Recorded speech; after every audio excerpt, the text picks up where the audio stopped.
चाषी चिंता बढ़ाऊँ चकड़ा पोक। सुवर्णपुर जिला बिनिका तहसिल विशालपाली गाँव सलमा टिकरा अंचल चाषी काल हो चकड़ा पोक। रबी धान अमल समय धान गछरे चकड़ा पोक लगी धान गछ मरी जाउछि, धान केंडा सुखी जाउछि। चाषी बारंबार औषध सिंचन करुथिले मध्य सुफल मिलुना। धान अमल प्रभावित हेबा आशंका थिबारु चाषी चिंता बढ़ी जाइछि।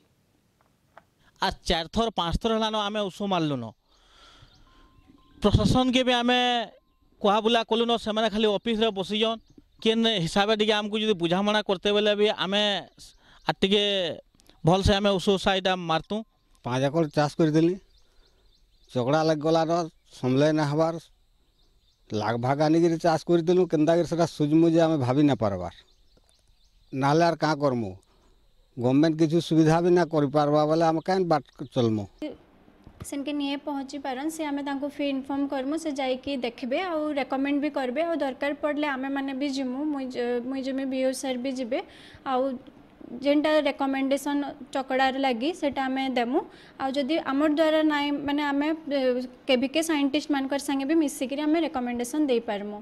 बारंबार औषध देले सुद्धा किछि फल पाई पारु नाही। तेणु प्रशासनिक अधिकारी आसी जदि यार आकलन करी किछि तांको साहाय्य करिवे तेबे तांकर मेरुदंड किछिटा सळकी पारिबो।